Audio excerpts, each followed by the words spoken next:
500, both surged to record highs over the last month, and the most recent economic snapshot from the Labor Department says that private sector employment grew in September for a 55th month in a row, a record, and that the unemployment rate is now at 5.9%, the lowest level it's been since July 2008. But, and here's the paradox, despite a relatively robust recovery now, Americans aren't feeling more prosperous.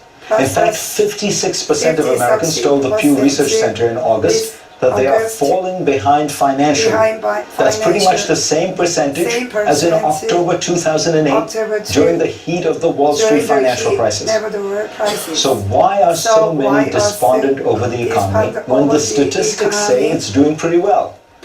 For some insight, listen to a recent interview that President Obama granted CBS News' 60 Minutes. Ronald Reagan used to ask the question, are you better off than you were 4 years ago in this case? Are you better off than you were in 6? And the answer is, the country is definitely better off than we were when I came into office. But do you think people feel it? They don't feel it. And the reason they don't feel it is because incomes and wages are not going up. Well, the president is right. The one number that isn't up is the average American's paycheck.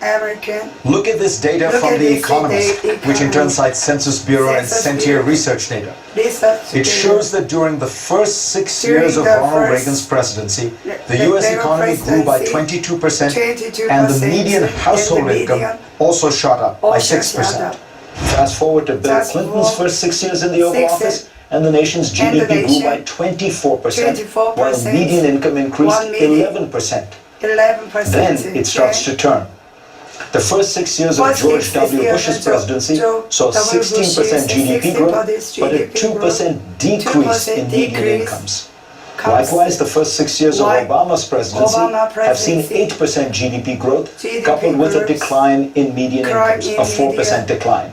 Again, according to the research in The Economist. Indeed, when you adjust for inflation, census data shows that the American middle class is actually 1% poorer today than it was in 1989 when Reagan left office. That's also probably why Obama's job approval rating is about 20% lower than Reagan's was by the 2nd October after his re-election, according to Gallup. And guess what? The new employment report sees that trend continue. The average hourly wage for Americans working in the private sector actually decreased by 1 penny last month. So why are wages stagnating or even falling? Nobody is actually sure. Generally, when unemployment drops, workers can demand better wages. That's not happening. And no one quite knows why. It could be globalization with its endless supply of cheaper labor from around the world. It could be technology that replaces people with machines and software. It could be other more technical factors. But I think we can confidently say that until all this changes and until the majority of Americans who do have jobs see some improvement in their wages, they will feel gloomy. And that will have economic consequences in the years ahead, but also political consequences in the weeks ahead. Next on GPS, how air conditioning helped get Ronald Reagan elected president. Thrilling. A fascinating conversation with the author Stephen Johnson. You won't want to miss it.